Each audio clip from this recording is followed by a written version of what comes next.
You know, the world's climate scientists tell us that the highest safe level of emissions would be around 350 parts per million of carbon dioxide and greenhouse gases in the atmosphere. We're already at 400. They tell us that the sort of safest we could hope to do without having perilous implications as far as drought, famine, human conflict, major species extinction would be about a 2 degrees Celsius increase in temperature. We're rapidly approaching that, and with all the built-in carbon dioxide that's already in the atmosphere, we're easily going to exceed that. So on our watch, we are facing the next major extinction of species on the Earth that we haven't seen since the time of the dinosaurs disappearing. You know, when whole countries go underwater because of sea level rise, when whole countries find that there's so much drought that they can't feed their population, and as a result they need to desperately migrate to another country or invade another country. I mean, we're going to have climate wars in the future. And what about livestock and animal agriculture? Well, what about it? I mean,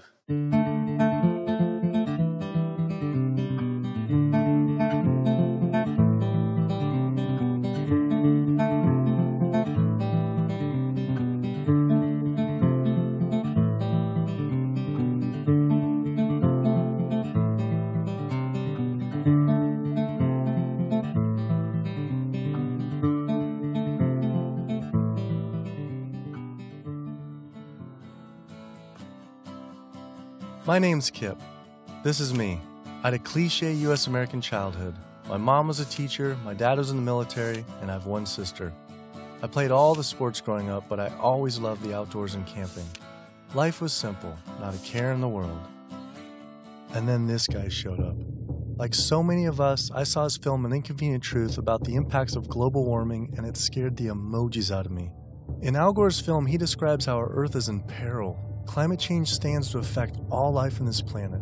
From monster storms, raging wildfires, record droughts, ice caps melting, acidification of the oceans, to entire countries going underwater. That could all be caused by humans' demands on the Earth. With scientists warning unless we take drastic measures to correct our environmental footprint, our time on this planet may be limited to only 50 more years. I wanted to do everything I could to help. I made up my mind right then and there to change how I lived and to do whatever I possibly could to find a way for all of us to live together, in balance with the planet sustainably forever. I started to do all the things Al told us to do. I became an OCE, Obsessive Compulsive Environmentalist. I separated the trash and recycling, I composted, changed all the light bulbs, took short showers, turned the water off when I brushed my teeth, turned off lights when leaving a room, and rode my bike instead of driving everywhere. But as the years went by, it seemed as if things were getting worse. I had to wonder, with all the continuing ecological crisis facing the planet, even if every single one of us adopted these conservation habits, was this really going to be enough to save the world?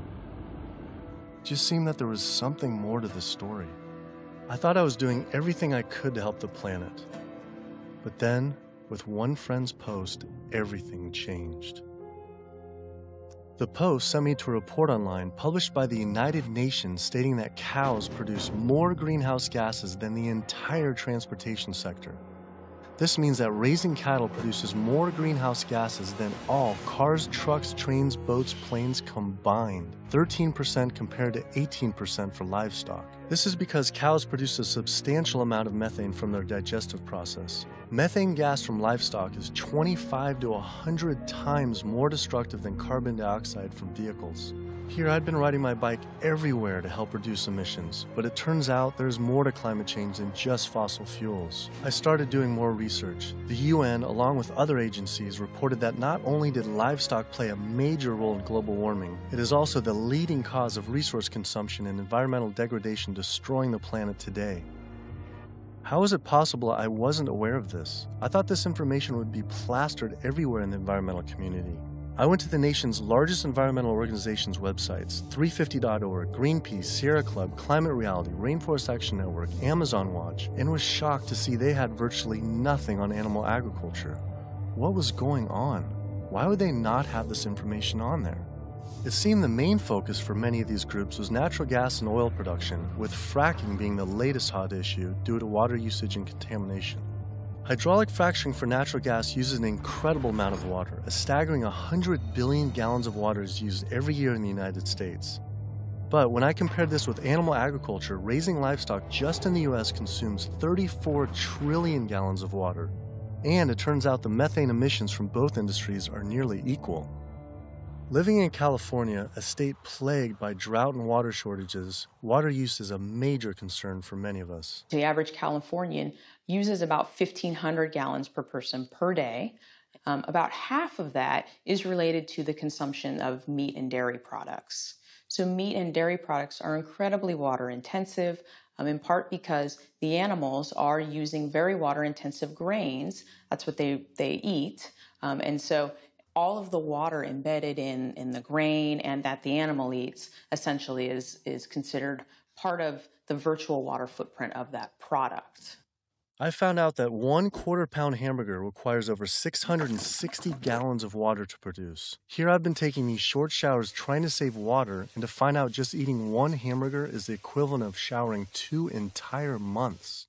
So much attention is given to lowering our home water use, yet domestic water use is only 5% of what is consumed in the US versus 55% for animal agriculture. That's because it takes upwards of 2,500 gallons of water to produce 1 pound of beef. I went on the government's Department of Water Resources Save Our Water campaign, where it outlines behavior changes to help conserve our water, like using low-flow shower heads, efficient toilets, water-saving appliances, and fix leaky faucets and sprinkler heads, but nothing about animal agriculture.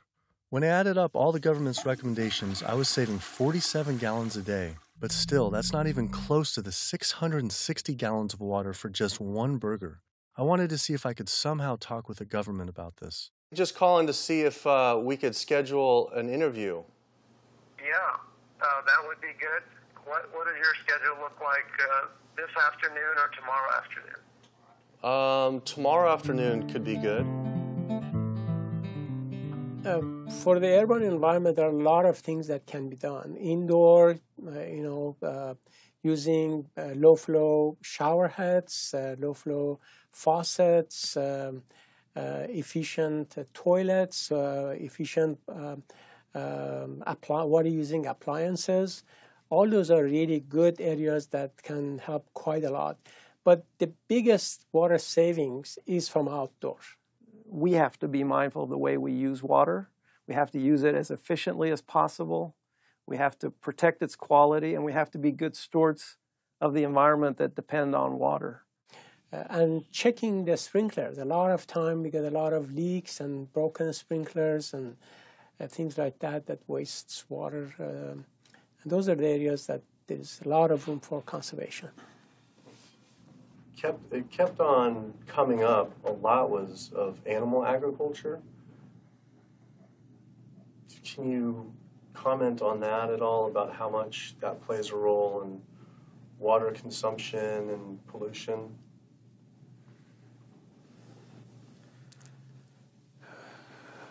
That's not my area. There's one study that found that 1 pound of beef, 2,500 gallons of water. Yeah. Eggs is 477 gallons of water, and cheese almost 900 gallons. I mean, I guess it's one simple, why isn't it on Save Our Water? Just, it's kind of like if you went to someone's house and my neighbor has a faucet, dripping, and then you see this giant hose turn full blast until 660 gallons of water are shooting out into the street, flooding the entire street. I think I would say, hey, turn that off, please. It seems like it's a huge thing that we could be doing by far more than anything else. Just like, if that is really the case.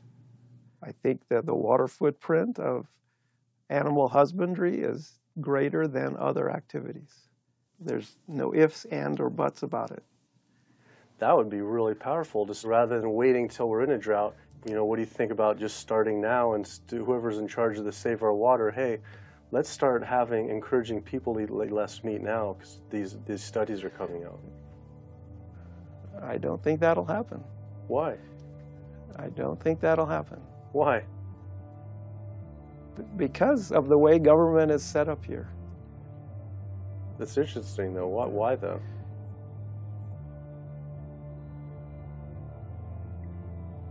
One is water management, and the other one is behavior change.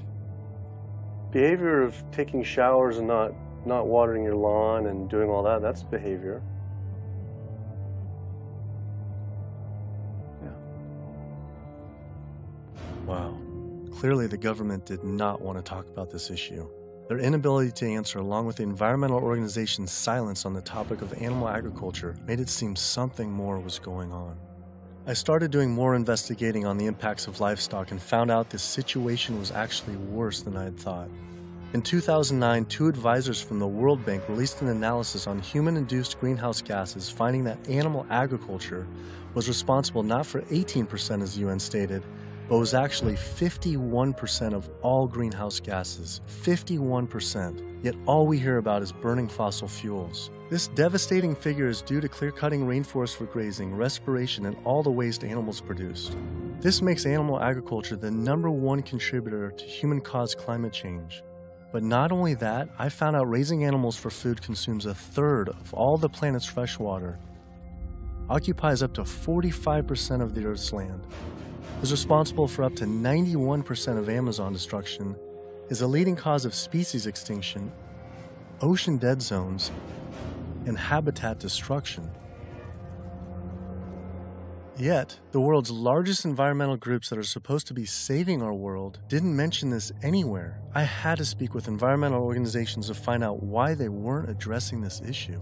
I sent off dozens of emails, made call after call, spent hours on hold. Days became weeks and weeks became months, and for some reason, no one wanted to talk to me about this. So bizarre. I supported these organizations for so long and now was met with silence. I was, however, able to connect with a handful of environmental authors and advocates that were willing to address this issue. I took my old trusty van, Super Blue, out of retirement and hit the road. So my calculations are that without using any gas or oil or fuel ever again from this day forward, that we would still exceed our maximum carbon equivalent greenhouse gas emissions, the 565 gigatons, by the year 2030, without the electricity sector even, or energy sector even factored in the equation, all simply by raising and eating livestock. If you reduce the amount of methane emissions, the level in the atmosphere goes down fairly quickly, and within decades, as opposed to CO2. If you reduce the emissions to the atmosphere, you don't really see a signal in the atmosphere for 100 years or so. The single largest contributor to every known environmental ill known to humankind: deforestation, land use, water scarcity, the destabilization of communities, world hunger. The list doesn't stop. It's an environmental disaster that's being ignored by the very people who should be championing. Free-living animals made up, 10,000 years ago, made up 99% of the biomass. And human beings, we only made up 1% of the biomass. Today, only 10,000 years later, which is really just a fraction of time, we human beings and the animals that we own as property make up 98% of the biomass. And wild, free-living animals make up only 2%. We've basically completely stolen the world, the earth, from free-living animals to use for ourselves and our cows and pigs and chickens and factory farmed fish. And the oceans have been even more devastated. Concerned researchers of the loss of species agree that the primary cause of loss of species on our Earth that we're witnessing is due to overgrazing and habitat loss from livestock production on land and by overfishing, which I call fishing, in our oceans. And we're in the middle of the largest mass extinction of species in 65 million years. The rainforest is being cut down at the rate of an acre per second. And the driving force behind all of this is animal agriculture, cutting down the forest to graze animals and to grow soybeans, genetically engineered soybeans to feed to the cows and pigs and chickens and factory farmed fish. 91% of the loss of rainforest in the Amazon area thus far to date, 91% that's been destroyed, is due to raising livestock. The leading cause of environmental destruction is animal agriculture. I just couldn't understand why the world's largest environmental organizations were not addressing this when their entire mission is to help protect the environment. But that's the thing too, is they say, use less coal, ride your bike. What about, eat less meat? Yeah. I think they focus grouped it and it's a political loser. In terms of, because they're membership organizations, a lot of them. They're looking to maximize the number of people making contributions, and if they get identified as being anti-meat or challenging people on their everyday habits, that's something that's so dear to people that it will hurt with their fundraising. They do not want to address the primary driving cause of environmental devastation, which is animal agriculture, because they're businesses. And they want to make sure that they have a reliable source of funding. I was invited to a meeting with Al Gore and some years ago now, and made these methane arguments, and he was really pushed back. And that's just his argument. It's hard enough to get people to think about CO2. Don't confuse them. I think that the problem with a lot of organizations that are focused and have a laser focus don't go off message because they don't want to piss off another whole group of people that will make their lives difficult. If you listen to the majority of the major environmental organizations, they're not telling you to do much besides live your life the way you've been living it, but change your light bulb from time to time, drive less, use less plastic, recycle more. It's better for their fundraising and better for their profile to create a victim and perpetrator sort of plot line. It's like when we talk about the fact that when we have a dysfunctional family and the father is an alcoholic, that's the one thing no one talks about. Everybody goes around that, and yet it's the one thing that's causing the devastation in the relationships in the family, because no one wants to talk about it. How could these organizations not know? I mean, the issue is right in front of them. It's unmistakable at this point. And just like these organizations, they're falling over themselves to show the general public that climate change is human-caused, and in doing so, they completely fail to see what's right in front of them, that animal agriculture, raising and killing animals for food, is really what's killing the planet. That was it. No more emails, no more phone calls. I had enough. I realized if I wanted answers, I would have to go to these organizations' headquarters in person. Hi, how's it going? We're doing a full-length feature documentary, and it's on sustainability and animal agriculture plays a role. And we're seeing if we can talk to David Barr. David Barr? Yeah. Okay. Do you have an appointment with him? We've been trying for almost 2 months, and we haven't even had one receptive email or anything. So we're seeing if we can just set something up. Let me just go. They sent out their PR person instead. She refused to be filmed and told us to turn off the camera, but promised someone from their rainforest, ocean, and climate change departments would all speak with us, finally. Next stop was to give Sierra Club a visit. Turns out they were a bit more receptive to me showing up at their doorstep. Hey, how's it going? With the climate change, what's the leading cause of that? Well, it's basically burning too many fossil fuels. So coal, natural gas, oil, tar sands, oil shale, all these new exotic fuels that are kind of hybrids between them. But that's basically what is loading up the atmosphere. So we have this greenhouse effect where the heat is getting trapped and the temperatures are soaring at a rate that has never existed in the history of the Earth. And what about livestock and animal agriculture? Well, what about it? I mean, do it just research. A couple of the UN report says it's more. Livestock accounts for more than all transportation put together. A recent 2009 World Watch report, livestock causes 51% of all greenhouse gas emissions. Yeah, well, it is a big issue, and we need to address that as well. But, there's just so many different potential sources of methane and carbon emissions.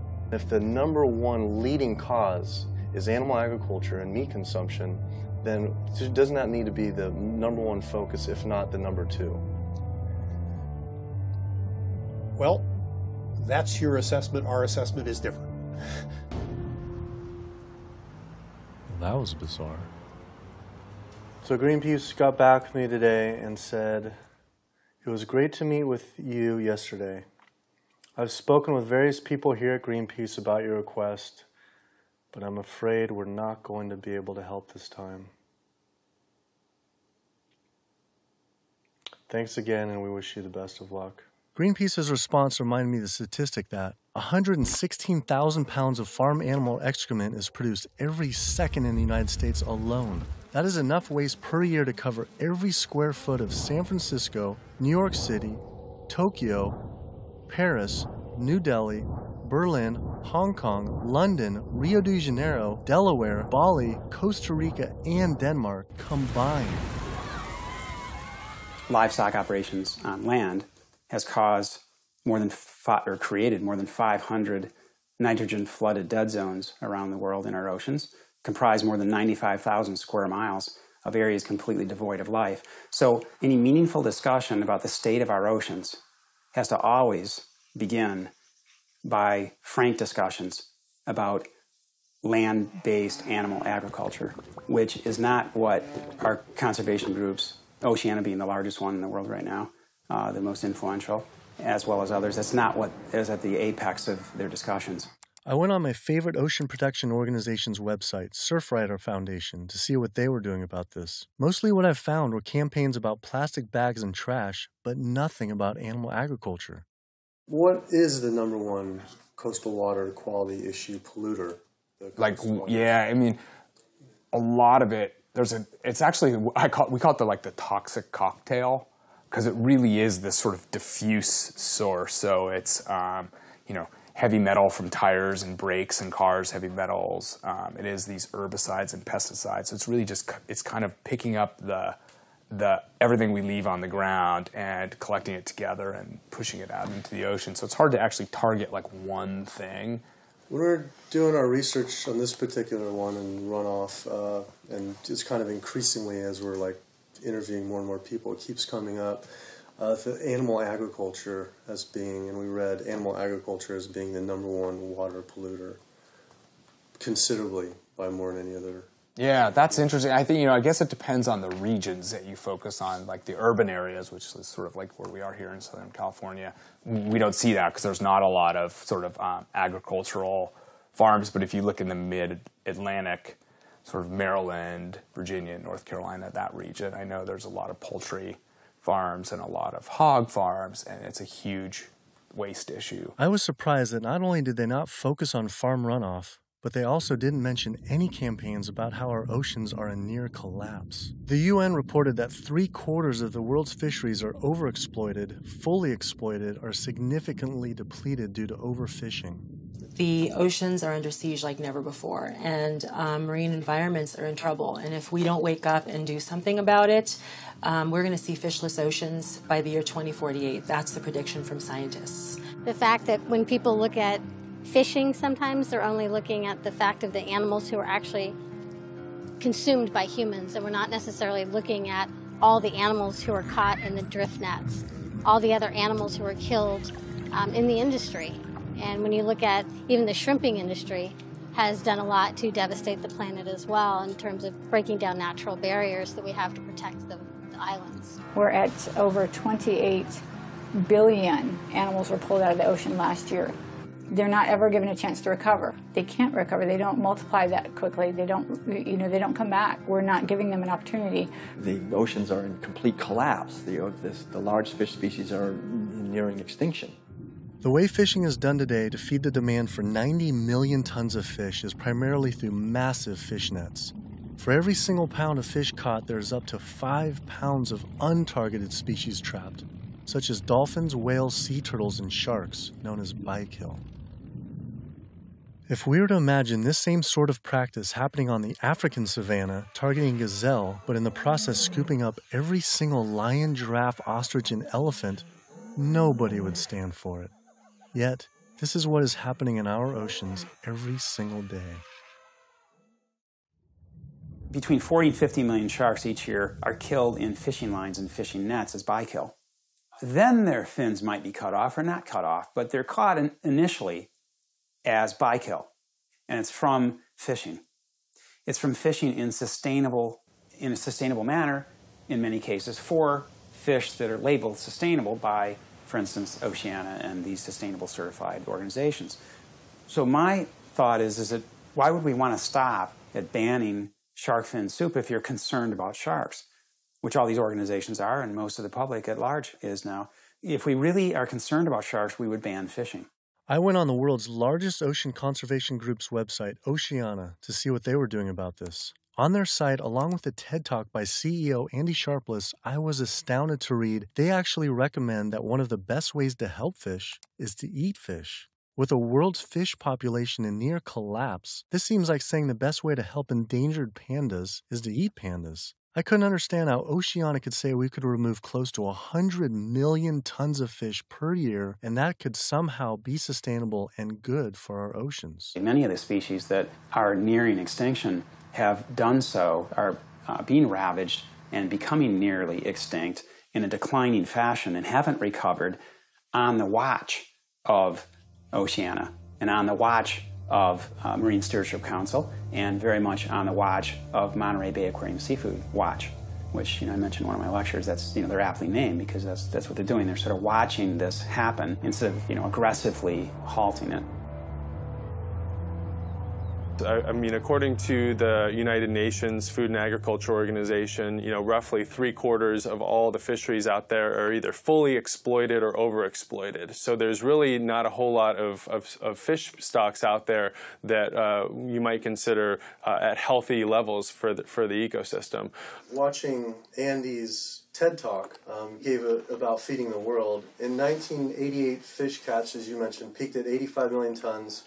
How is it possible that we can sustainably catch 100 million tons by 2050, regardless if it's in a farm or if it's in the ocean?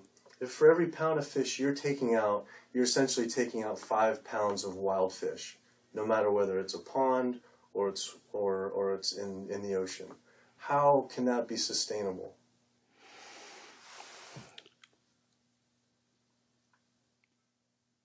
The ultimate question, right, is that there is a tremendous amount of natural production that is basically coming out of the oceans all the time. So we have a massive amount of upwelling from our ocean conveyor belt that's bringing up ancient 1,000-year-old nutrients, and our ecosystems are turning that into fish. Yes, they're eating each other, and you're losing some of that production every step up in the food chain, but you get more every year. You can fish and take some out, and next year there will be more. And if we do that right without ultimately hitting the fundamental driver, it's sort of like living off the interest, right? As long as you don't bring your principal down, right, if you're investing in something, as long as you're not hitting into that principal and your principal remains high, you could potentially live off the interest forever. And that's the basic idea with fish. With our population right now, what we're doing is if it's 75% depleted, the fishery is now depleted. And it's a good analogy with money. We're not living off our interest. We're in extreme debt. And if our population who's trying to live as a family on the same amount of money, and it's increasing 35% to 9 billion people, right? Isn't it just, hey, we got to stop spending money? Yeah. We need to stop eating fish. Well, if you could bring the principle back. Fishing of any type is depleting not only the species, but you get into this serial depletion where one fish species will be minimized, and the fishing industry for that fishery will move on to the next species. And it's called serial depletion, aptly named. And in the process, so the fish are being lost, not only the species is being lost, but the next in line is being lost, and then the mechanism is still extremely destructive. So they're losing the fish species, but it needs to be kept in mind they're also destroying habitat. I think they came up with this term, sustainable fishing, to make ourselves feel good about eating fish and continuing to take fish out of the oceans, when in fact really it's Sea Shepherd's position that there is no such thing as sustainable fishing. Seafood is not a protein source for a sustainable protein source for the feeding of the planet, of the people on the planet. It's just not. People don't want to hear it because that makes them feel like they have to take action. They have to stop doing something, and a lot of people don't want to, and people don't want to, they don't want to put it out there because it's uncomfortable. They don't want to propose to tell people what to do, but we're at a point where we all have to be cognizant and we have to realize and we have to take an action. Our founder, Captain Watson, likes to say, if the oceans die, we die. That's not a tagline, that's the truth. Perhaps the only other ecosystem that is being destroyed at such a rapid rate are the world's rainforests. Our global rainforests are essentially the planet's lungs. They breathe in CO2 and exhale oxygen. An acre of rainforest is cleared every second, and the leading cause is to graze animals and grow their feed crops. That is essentially an entire football field cleared every single second. And it is estimated that every day, close to 100 plant, animal, and insect species are lost due to rainforest destruction.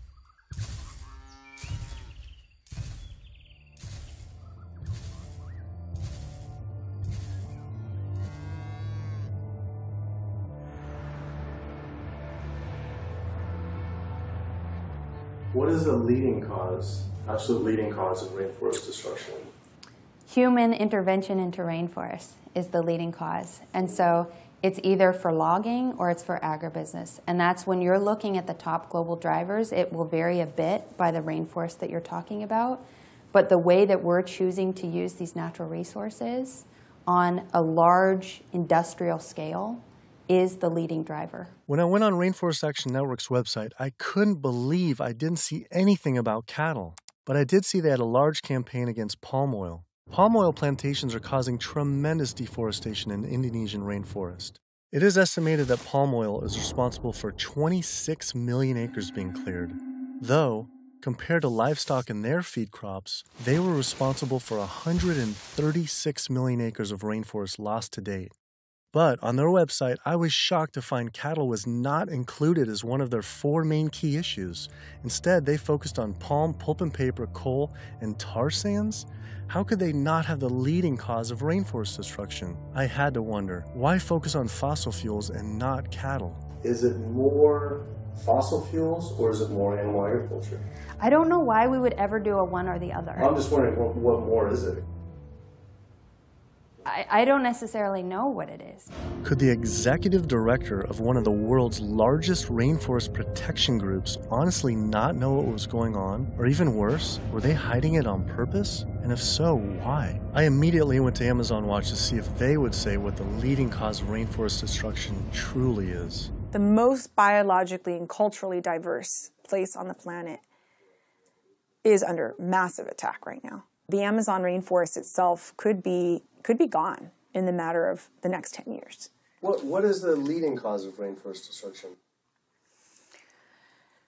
The leading cause of rainforest destruction, I would say, well, just to put it into the context of what Amazon Watch works on, there's many drivers of deforestation, as we call them.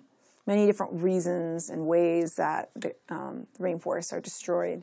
The ones that cause the most damage and are the most widespread are mega projects, such as oil and gas pipelines, such as mining projects, such as mega dam projects. We're not talking about... I felt like I was going in circles with all these groups, as if I were stuck in some strange cowspiracy twilight zone where no one could talk about cows.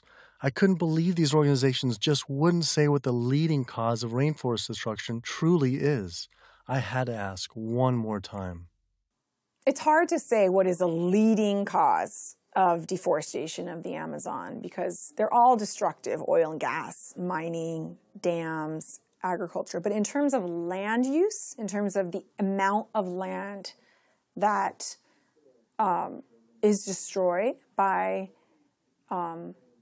when we talk about, in comparison, all those different causes of deforestation, what is causing the most trees to fall, for example, I think it would definitely be agriculture. Unfortunately, one of the biggest causes of deforestation definitely in the Brazilian Amazon, is agribusiness, cattle grazing, and soy production in particular. This is really what's going on. Mm-hmm. Why do you think that's, like, no Greenpeace or no one's really saying the whole story? The whole story about one of the main cause of deforestation. Yeah. And I think you brought up some really good points about why isn't anybody doing anything about this? And I think in Brazil in particular, I think when we look at what happened after the Forest Code was passed, and people who were standing up against the lobbyists and the interests, the special interests, the cattle industry, the agribusiness industry, what was happening to them? A lot of people who were speaking out got killed. And if you look at, say Carlos, you look at Claudio, there's people who are putting themselves out there and saying, cattle ranching, is destroying the Amazon. A lot of those people who are really putting themselves out there. And look at Dorothy Stang, the nun who lived out in Pará, who was killed. A lot of people will speak up. A lot of people just keep their mouths shut because they don't want to be the next one with the bullet to their head. Sister Dorothy Stang was a U.S.-born nun living in the heart of the Brazilian rainforest. Her life's work was to protect the Amazon. She spoke out openly against the destruction of rainforests from cattle ranching for years. Walking home one night, she was brutally gunned down at point-blank range by a hired gun from the cattle industry.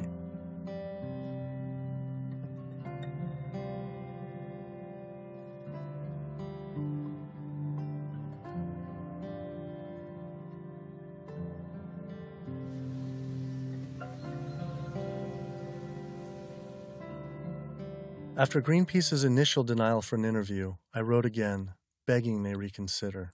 Greenpeace got back again and said again, I'm afraid we've explored the options here in terms of helping you and are not going to be able to be involved this time. You mentioned you were also speaking to Oceana. I'm sure they'll be able to give you some great quotes about ocean-related issues. Thanks again for thinking of us.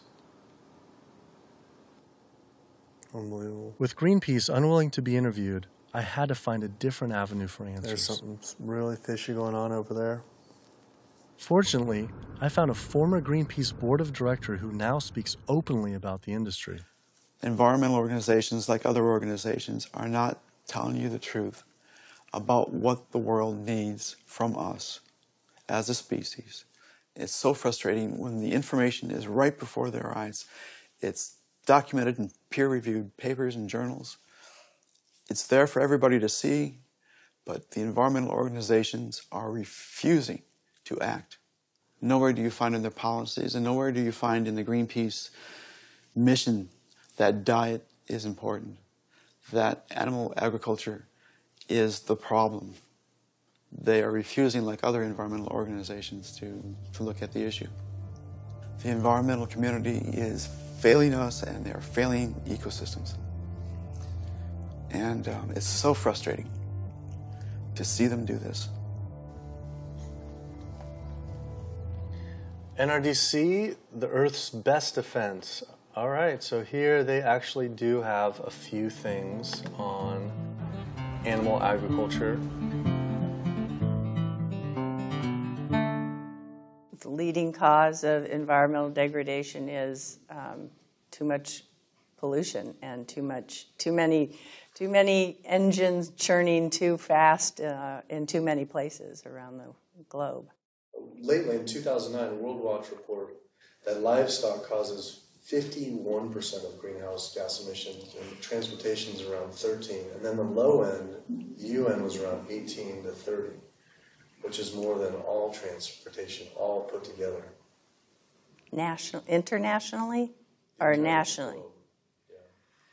Yeah, I think energy production and transportation are still major sources. So I think I guess I'm not going to comment on that because I'm not familiar with those numbers. So it's don't quote me on this, but that's cow farts. That's what I think what that is. I think that's cow farts.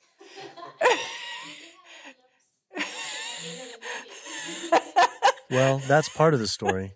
Methane production from cows and other livestock's flatulence is a major contributor, but mostly it is due to deforestation and the waste they produce, which is 130 times more waste than the entire human population, virtually all without the benefit of any waste treatment.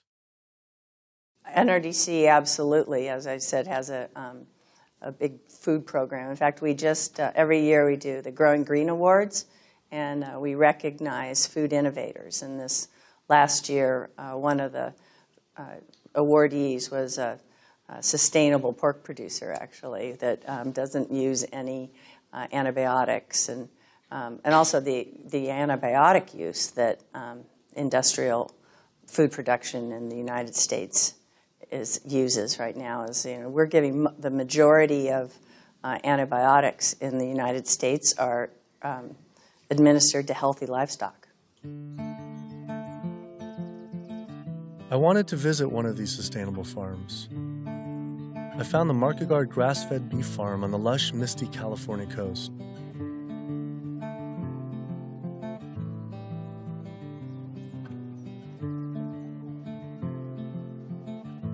I met Eric and Donegal Markegard and their 4 children.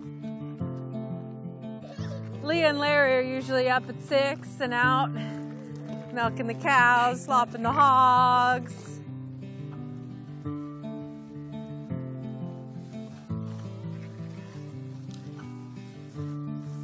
Altogether, we graze about 4,500 acres. Wow.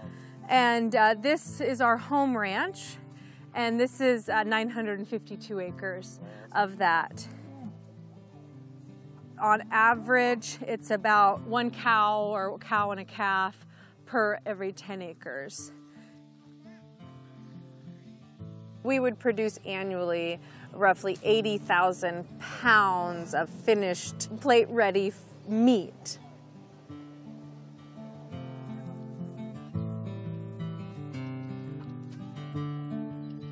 We keep about 10 pigs in roughly a 50-acre area, and we move them around in 10-acre pastures. Some people think that pigs are dirty and gross, but I really like them. They know people, and they'll be friends and really nice. And they could be like your best friend, or could be like your sister. See? They know you when you get to know them. I mean, I shouldn't be bonding, but you have to have nice pigs. Why shouldn't you bond with them? Well, because they're going to turn into bacon. Oh. But these pigs are about 7 months old now. That's it? Wow. So these bigger ones are getting ready to be killed. Those 2 smaller ones there, they could grow up a few more months. I love animals, and that's why I'm in the meat business. It's what more of society needs to see, is that packaged piece of meat is a living animal, living and breathing creature that, yeah, it's hard. It's hard. But like what Donegal said earlier, we do it because we love them. With the land use, there's anywhere between, with industrial, as low as 2 to 2.5 acres per cow, all the way up to some, depending, it's not as lush as this, up to 35 acres. Yeah, we have a ranch in South Dakota that's 50 acres. 50 acres per? Yeah, it's about 50 acres, wow. Yeah. And why is that? Same thing, it was just farmed and robbed of all the nitrogen, the land also was abused, seasonal, and right? It's also seasonal. Is it possible, and is it practical for the whole world to, say, have grass-fed cattle? In, like, say, Brazil, where, 80%, supposedly 80% of the rainforest was destroyed for cattle. What are your thoughts on that? They shouldn't be eating beef. If their environment wasn't designed to raise beef, then they shouldn't be eating it. Yeah. How do you offset the carbon footprint of livestock?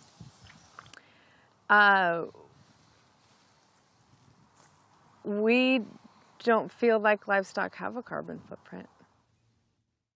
I left there feeling confused. And as far as grass-fed beef not having a carbon footprint, it actually sounded like it could make sense until I added up the numbers on land use and population.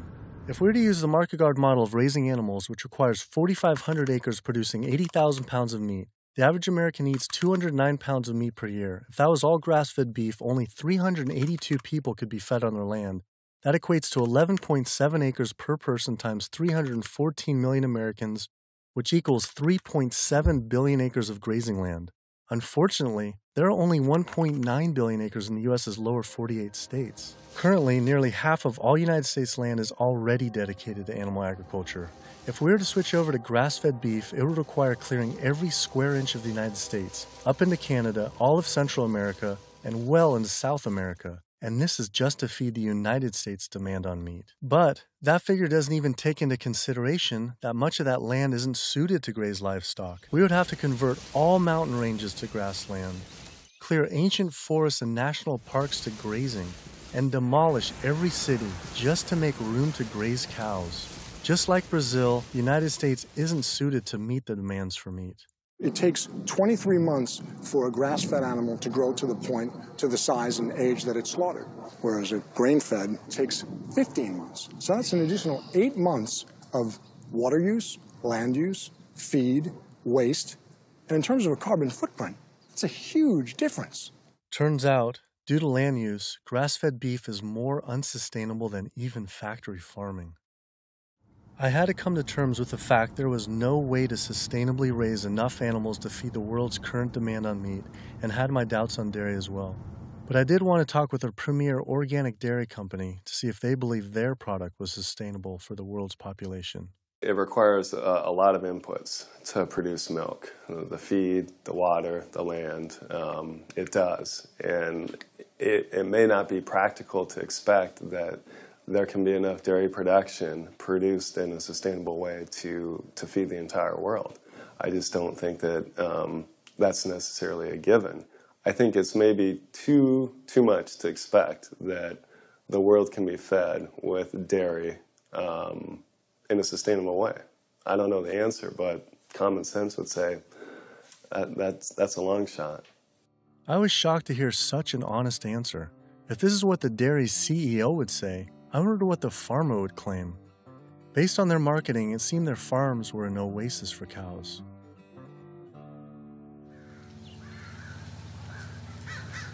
It was not what I expected.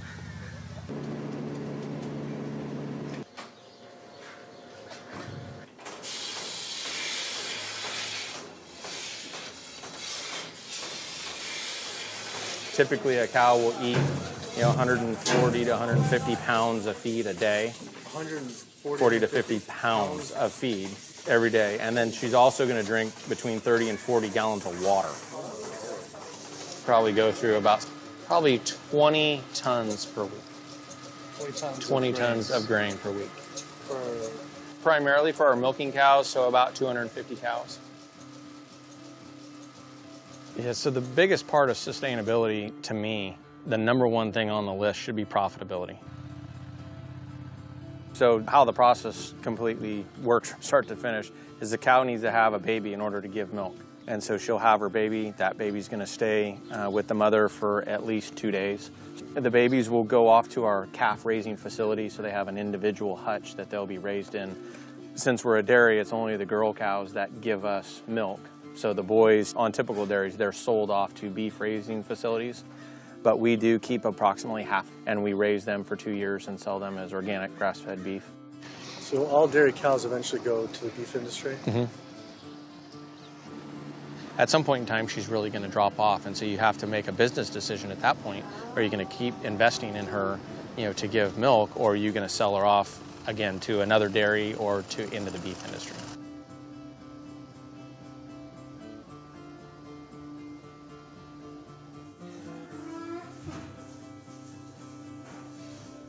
There's very few places on this planet that have this type of environment.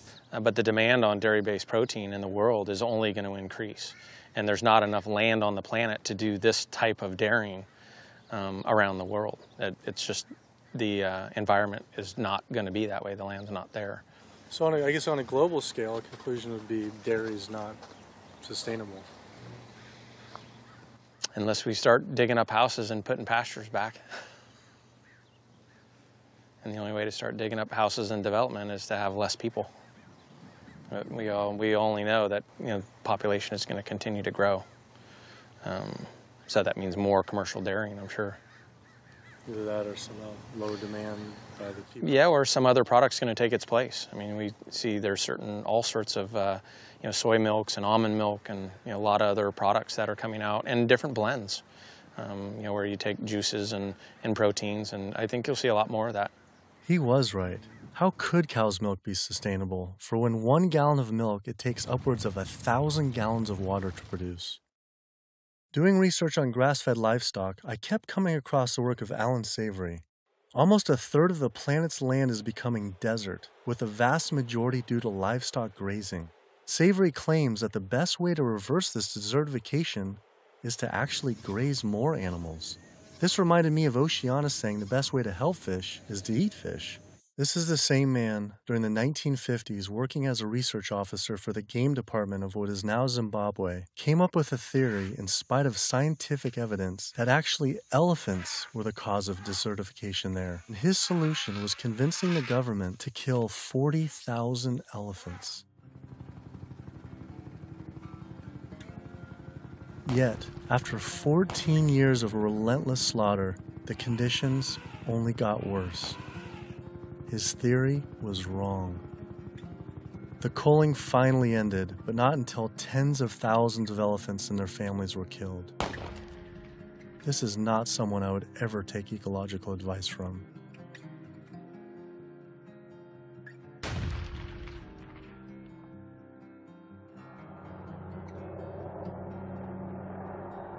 It turns out the cattle industry is having the same effect on wildlife in the United States. The government has been rounding up horses en masse, and we now have more wild horses and burros in government holding facility, 50,000 wild horses and burros in government holding facilities than we have free on the range. Basically, you have ranchers who get to graze on our public lands for a fraction of the going rate. So they're getting like this huge tax subsidy. It's about 1/15 of the going rate. And what the Bureau of Land Management has to do is say how much forage and water is on the land, and then they divvy it up. They give so much to the cows, so much to wildlife, and so much to the wild horses and burros. And what we see is the lion's share of the forage and water is going to the livestock industry. And then they scapegoat the horses and burros and say, oh, there are too many horses and burros, let's remove them. I always tell people that wild horses and burros are just one of the victims of the management of our public lands for livestock, because we also see the predator killing going on. We know wolves are now being targeted by ranchers to get rid of wolves. USDA has aircraft, and all they do is aerial gunning of predators. So all a rancher does is call up and say, I've got a coyote here. They'll come over and they'll shoot the coyote, or they'll shoot the mountain lion, or they'll shoot the bobcat. And this is all for ranching. In Washington State, after cattle were found to be attacked on public lands where they were grazing under permit, Washington State decided to kill the entire wedge pack of wolves. And those wolves were not introduced. They had in-migrated from Canada, but they're no longer there. It starts at the local level with the Bureau of Land Management, but then it goes all the way to Congress. And we see Congress sitting there willing to allow this type of mismanagement of our public lands to continue. It is the insistence of and the lobbying power of the animal agriculture industry that continues to see wolves killed, continues to see an insistence that predators be maintained at a low level that does not benefit ecosystems. I've seen so many pieces of land, I've looked at so many environmental assessments from the Bureau of Land Management where they say the rangelands are not meeting standards. And they say straight up, livestock grazing is a cause for not meeting range standards, and yet they will continue to allow livestock grazing. They're at the very core of making sure that cougars are treed by hounds, and that wolf packs are run down, and that hunting seasons are opened up year-round, and that traps are set so that they can suffer. If anyone cares about wild horses and wildlife and public lands and the environment, you can't ignore the livestock, the impact, the negative impact that livestock raising is having on our public lands in the West. I've added up the costs of animal food production that the producers don't actually bear themselves. These are the hidden costs or the externalized costs that they impose on society.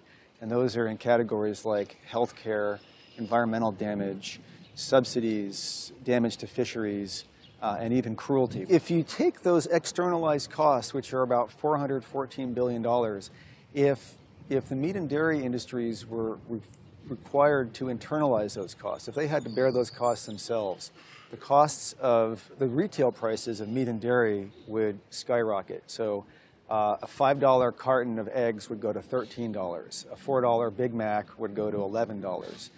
The problem with these externalized costs being imposed on society is that whether you eat meat or not, whether you're an omnivore or an herbivore, you are paying part of the costs of somebody else's consumption. So that when somebody goes into a McDonald's and buys a Big Mac for $4, there's another $7 of costs that's imposed on society. I'm paying that. You're paying that, whether you eat meat or not. When you really look at who's benefiting and who's lobbied for this system of agriculture, it's the largest food producers in the country and the largest meat producers. And once they become so large and wealthy, then they can dictate the federal policies around producing food because they have so much political power. Was this why Al Gore, even during his vice presidency, never addressed the issue of animal agriculture and failed to talk about it in his film, An Inconvenient Truth, or his organization, the Climate Reality Project? Was this truth just too inconvenient for even him? I felt let down by the man who inspired me on this entire path. I knew I needed to talk to an animal agriculture lobby group to see what they had to say. If they could silence the government, are they influencing and possibly have connections to these environmental groups as well? Animal Agriculture Alliance, one of the biggest livestock lobby groups in America, has agreed to an interview. Greenpeace won't give us an interview, but Animal Agriculture Alliance has agreed to an interview. Now that is saying something. People hear the word GMOs, and that's a really scary term. And again, I think agriculture has kind of struggled to explain what that means. But in reality, what we've done is to use technology to make advancements in how we raise crops and how we raise animals. We're not going to feed the world, going back to how it was 100 years ago where all the animals were, pasture fed. We didn't just move animals inside and just implement these large vertically integrated systems because of sustainability. It certainly reduces the environmental impact while improving animal well-being and food safety. So they're saying that animals like it just as much being inside, say the chickens and the cows like being just as much inside as pasture grass-fed? In a lot of cases, it's been a significant improvement in their well-being, just in terms of the amount of care they can get, individualized care. Does the meat and dairy industry ever support or donate to environmental nonprofits? I don't know that I would want to comment on that. Yeah, I don't know. I don't know that we would know what they donate to or don't donate to. Does meat and dairy industry ever support or donate to, say, Greenpeace? Again, I don't know that I would feel comfortable. Hey, sorry we didn't get back to you earlier. I have some bad news. Unfortunately, we are no longer able to fund your film project. We had a meeting, and due to the growing controversial subject matter, we have some concerns and have to pull out. Why was this subject so controversial? The first person I could think to speak with was Howard Lyman, who had been sued by cattlemen for simply speaking the truth about animal agriculture on the Oprah Winfrey Show. I was born on the largest dairy farm in the state of Montana in 1938. Grew up my entire life on a livestock farm, went to Montana State University, got a degree in agriculture, came back and started a mega agricultural endeavor where I had 10,000 acres of crop, 7,000 head of cattle, and about 30 employees. So I spent 45 years of my life in animal agriculture, and so I've been there, done that. When I was on the Oprah show, we had the food disparagement law. Now, the food disparagement law, in my opinion, was unconstitutional, but what it basically said, that it was against the law to say something you knew to be false about a perishable commodity. I didn't say anything on the Oprah show I thought to be false.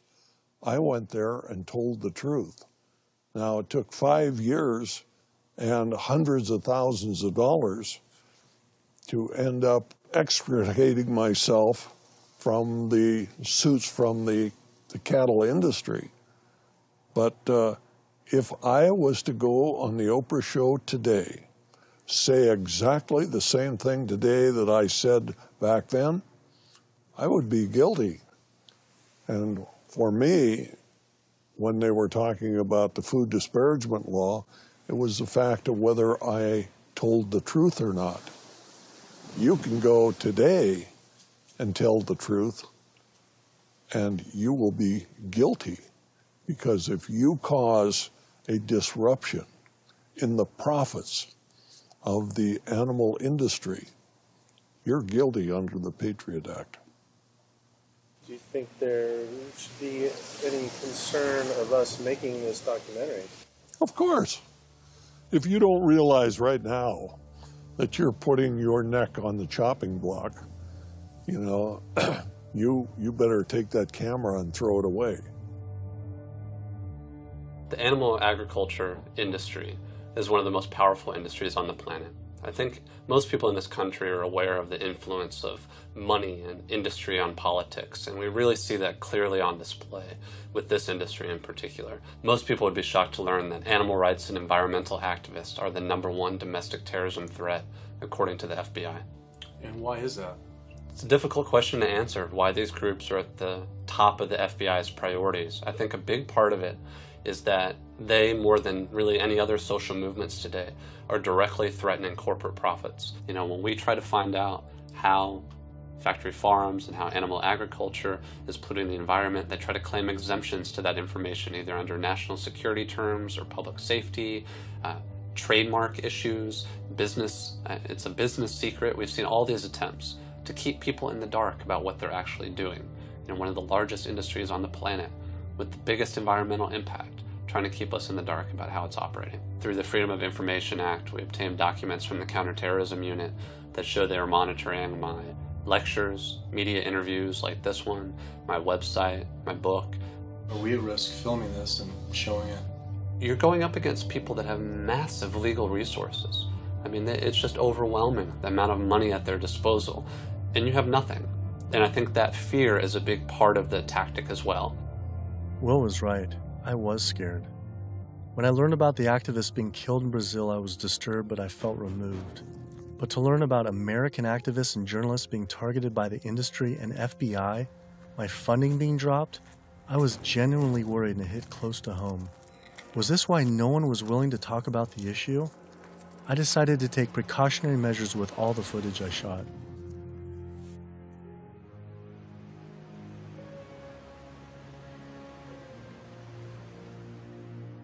I was beyond frightened to imagine what could possibly happen if I pursued this subject any further.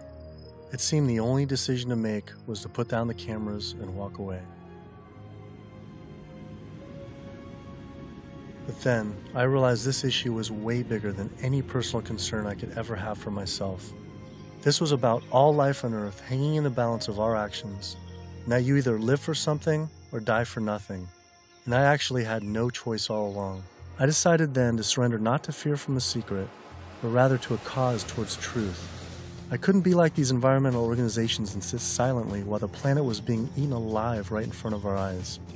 I had to stand up and continue on.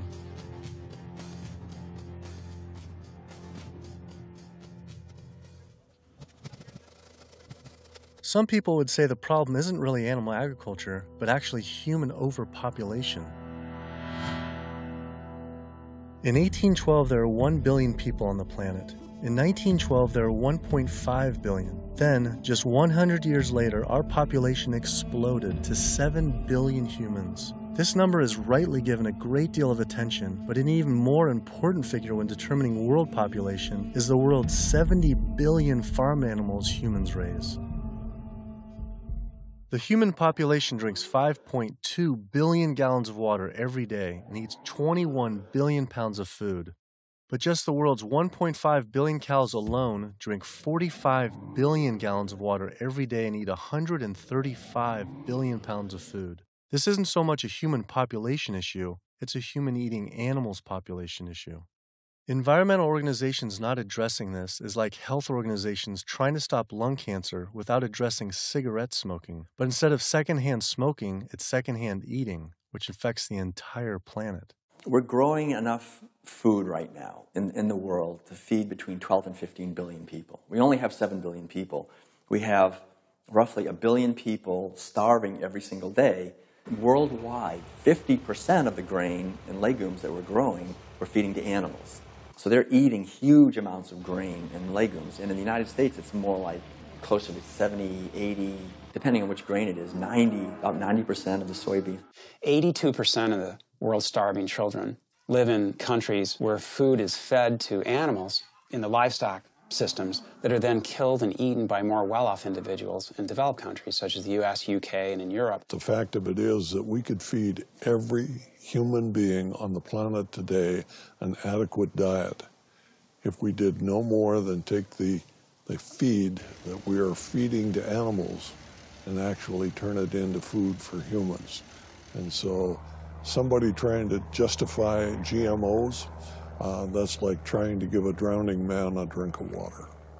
You can produce, on average, 15 times more protein from plant-based sources than from meat on any given area of land, whether it's using the same type of land, whether it's a very fertile area in one area of the world or it's an area that's depleted. If we would reduce the amount of meat we're eating and dairy and eggs, we could allow all these monocropped fields of genetically engineered corn and soybeans to revert back to forest again, to be habitat for animals. You know, anytime somebody tells you that we can't grow food for humans on the land that we're growing feed for animals, this is somebody that is smoking the #1 crop out of California. The fact of it is, if you can grow corn to stuff down the throat of an animal, you can actually grow corn and feed it to a human. You encourage people to eat less meat and for the tremendous resources required and the toll on the environment. And on the animal. And on the animals. And the workers in the system. And it's a brutal system at every level. As the world population continues to grow to almost 9 billion people, do you foresee someday that we might just completely have to stop eating meat altogether? I don't know that we'll completely stop. I think that the amount of meat eaten will decline. There's no way to support 9 ounces per person per day, which is what Americans are eating now. If the Chinese alone decide they want to eat that much, and they've decided they want to eat that much, we just can't. We don't have enough world to produce the grain to generate that much meat. I think a plant-based diet is the most sustainable. But what do you recommend for 9 billion people can eat for the planet to not only sustain but to thrive? Would you throw out a number like an ounce, 1 ounce? Per meat? And including dairy, I don't think I don't know enough. But yeah, it would be on the order of a couple ounces a week. It's not going to be the way we're eating it now. We're gorging on meat. We're eating huge amounts. And does that include cheese too? Yeah. 2 ounces total? Yeah, cheese and milk. 2 ounces a week. Only 2 ounces a week seem like nothing. People could probably raise that in their own backyard. Maybe backyard farming was a sustainable solution. I have 42 ducks. I started off with 3 ducks 3 years ago, and then those burdened into a population. I buy a 75-pound bag of seed. And that seed bag will last me right now about 2 weeks. The ducks now that we're going to be culling are about 2 years old. When you're living with them, they get used to you. They're not intimidated or whatever, and so they make all their vocal sounds like natural. Go down. Easy, easy, easy, easy. Okay. Now we're gonna keep you. Run. These two go first. Being smart-wise, compared to a chicken, they're probably the same.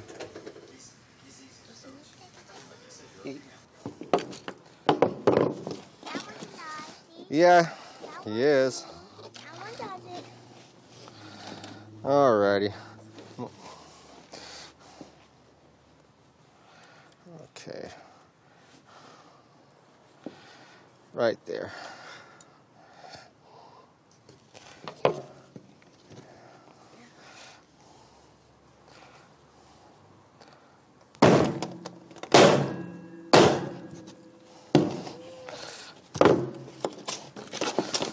That's going to be a little gruesome. How could that still be alive? They're not. That's nerves, a nerve reaction. 5 years old or something like that, I think it was the first time my dad came out and made us watch as we did rabbits. And we'd raise probably a couple dozen rabbits each year. And then we would take those rabbits and skin them and clean them up and keep them for food. As a young kid, I was kind of, I don't want to say it was hard, but it was kind of, from my memory, because some of the rabbits I had named, so it was kind of like going, you're like going, but after doing it a couple of times, you kind of just learn it's just something that has to be done.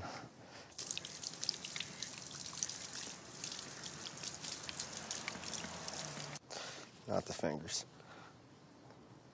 I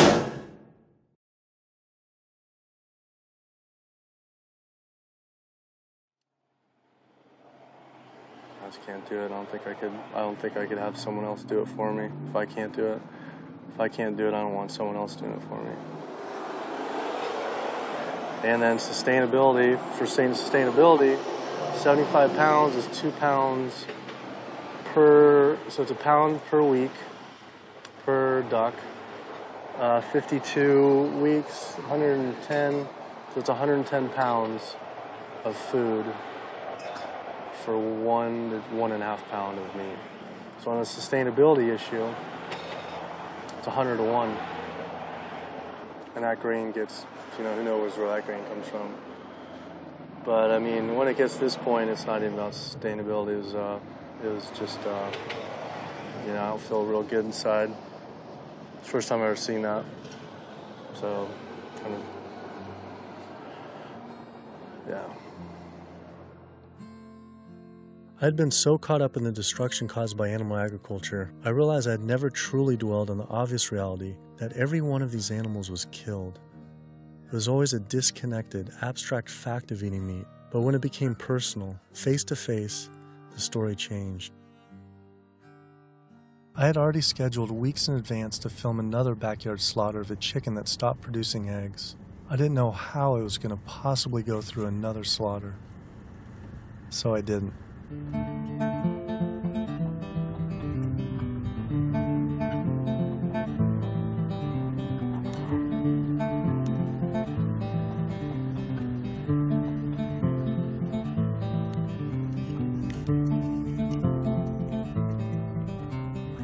Animal Place is a farm animal sanctuary in Northern California that focuses on rescuing animals from the animal agriculture industry. A lot of people don't realize that meat breed chickens, like this guy behind us, they're generally slaughtered at about 42 days old, whereas chickens that are bred for egg production are killed when their productivity starts to decrease, when they start laying less eggs. And that generally happens about 18 months to 20 months. It doesn't matter if you buy caged eggs from hens on cage-free farms or free-range farms or pasture-based farms. Hi, Carol. It doesn't matter. It turns out there's a successful movement of sustainable animal alternative food producers based right here in California, funded by big names like Bill Gates and Biz Stone. When you imagine all those egg-laying hens eating all that soy and all that corn, you have an energy conversion ratio at about 38:1. Whereas alternatively, you can find plants. And you can grow those plants, and you can convert those plants into food. And the energy conversion ratio for the plants that we're using to replace the eggs is about 2:1, compared to 38:1 for eggs. So our explicit goal is to have the maximum amount of impact by creating this new model that makes the global egg industry entirely obsolete.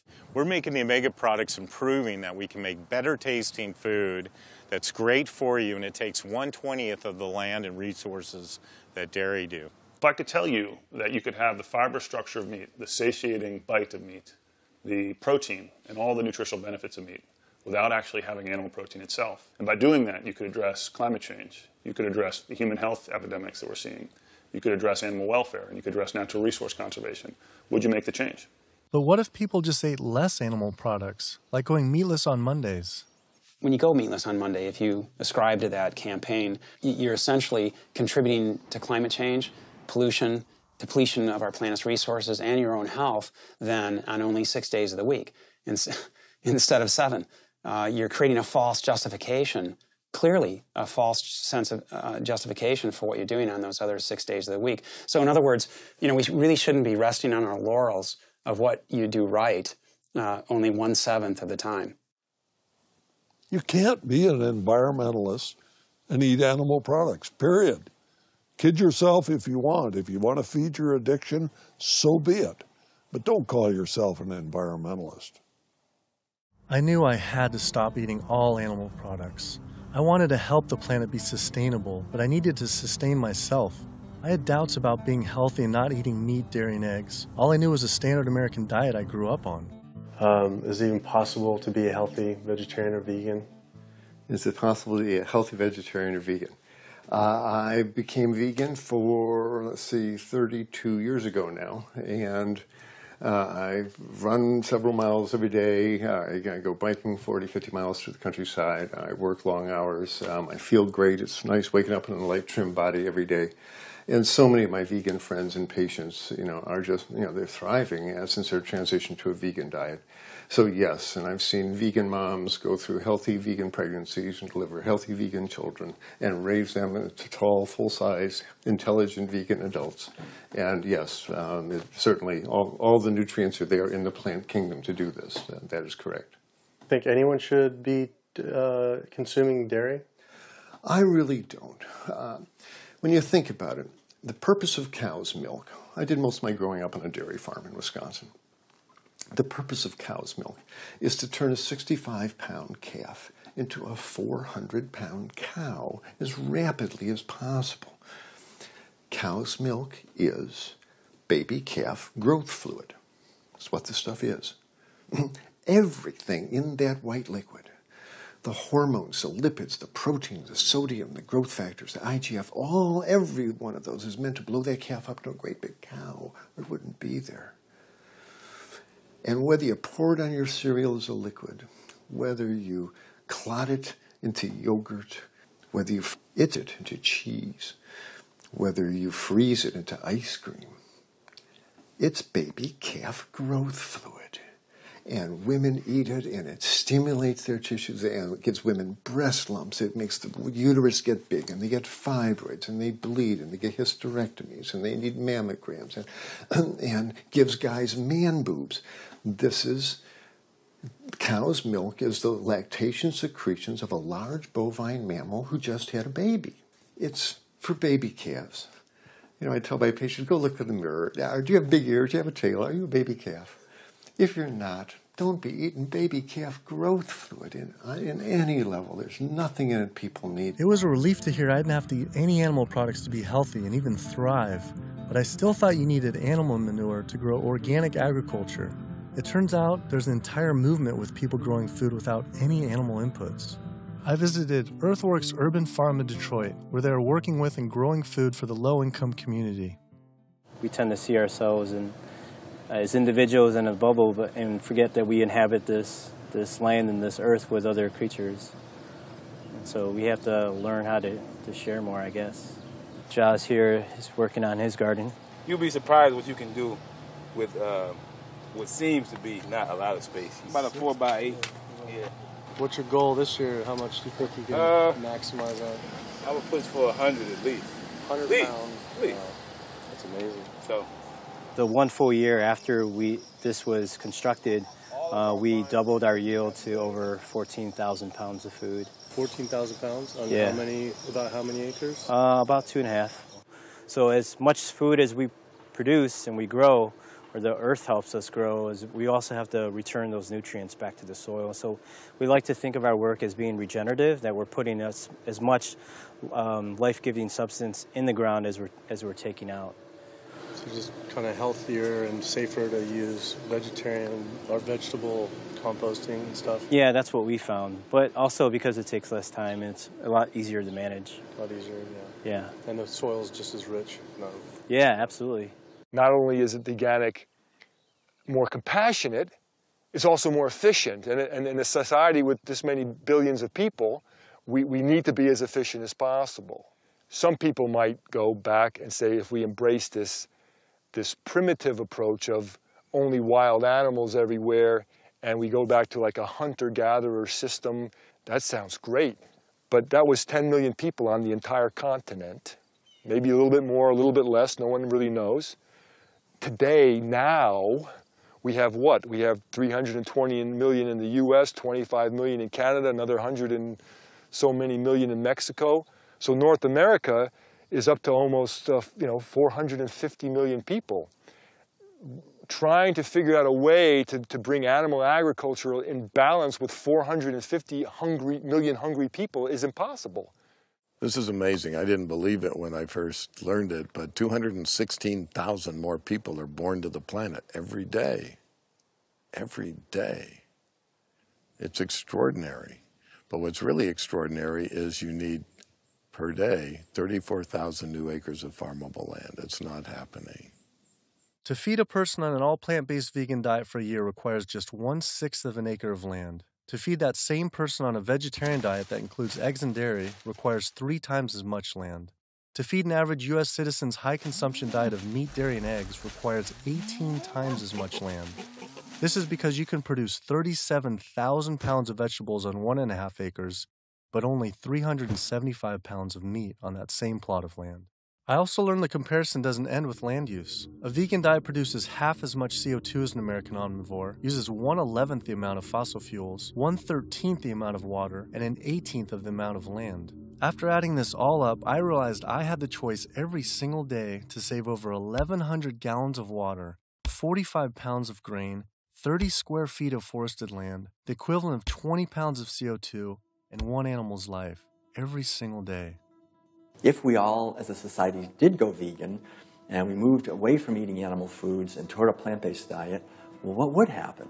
If we didn't kill all these cows and eat them, then we wouldn't have to breed all these cows, because we're breeding cows and chickens and pigs and fishes. We're breeding them and, over and over again, relentlessly. So if we didn't breed them, then we wouldn't have to feed them. If we didn't have to feed them, then we wouldn't have to devote all this land to growing grains and legumes and so forth to feed to them. And so then the forest could come back. Wildlife could come back. The oceans would come back. The rivers would run clean again. The air would come back. Health would return. Renewable energy infrastructure, such as building solar and wind generators all over our country to reduce climate change, I mean, that's a pretty good idea, but it's projected to take at least 20 years. And at least minimally $18 trillion to develop. It's important to realize that we don't have that long of a time frame. We just talked about how it might be a 3 to 4 year time frame. So we don't really have 20 years, and we really don't have $18 trillion to develop these. So another solution to climate change, we could stop eating animals. And it could be done today. It doesn't have to take 20 years, and it certainly doesn't have to take $18 trillion because it costs nothing. Some people say, well, let's fix CO2 and then we can worry about the methane. Well, it's the other way around. It actually makes sense. Do something about methane because you get a response right away. Quietly and unmistakably, the most powerful thing that someone can do for the environment. No other lifestyle choice has a farther-reaching and more profoundly positive impact on the planet and all life on Earth than choosing to stop consuming animals and live a vegan lifestyle. Do you realize 75% of Americans consider themselves to be environmentalists. You don't think we couldn't solve this problem in a heartbeat? I'll tell you what, all we would need is for the environmentalists to live what they profess, and we'd be on a new course in the world. We will not succeed until we stop animal agriculture. And by succeed, I mean we will not save ecosystems to the extent necessary. We will not have enough food for people around the planet. We will not stop global warming. We will not stop pollution and the dead zones that run off all the fields of corn and soy that are grown to feed livestock. And we will not stop the hunting of wolves and other predators. Now, organic farming is one major positive step in the right direction, but we need to keep walking. We need to get beyond organics. We need to get to sustainability. When you take the animal out, well, you also take the greenhouse gas issue out, and you take the food safety issues out, and you take some of the other externalities related to food scarcity out. But one thing that's amazing is, I think you put our values back in.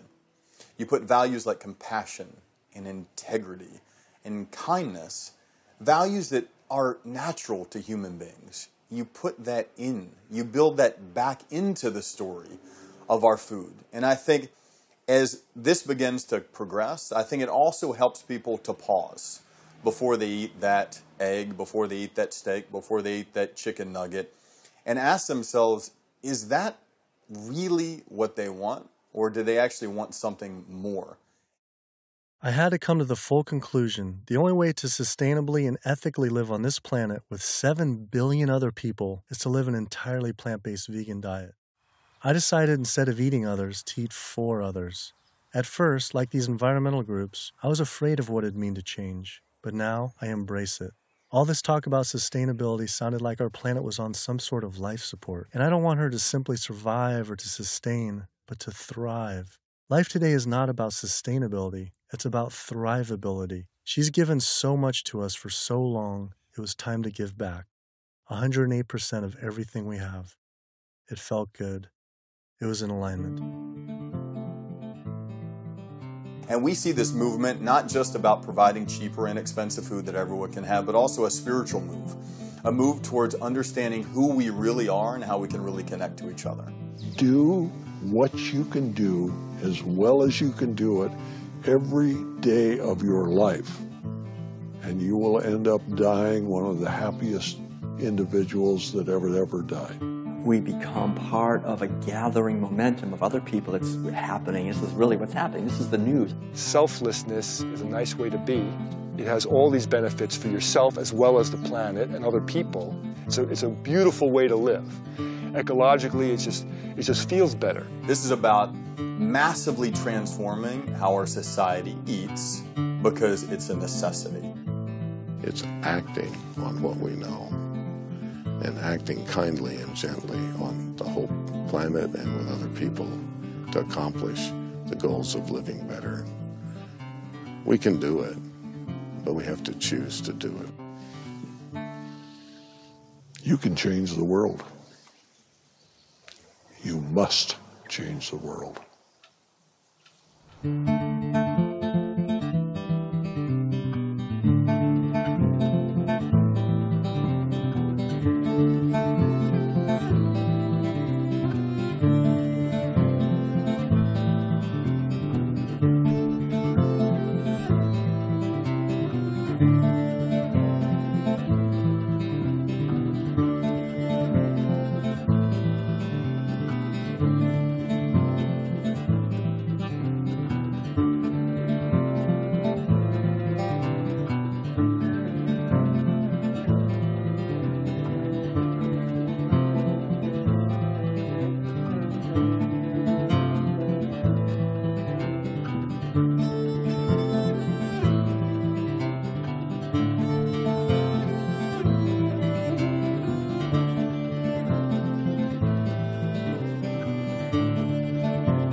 you.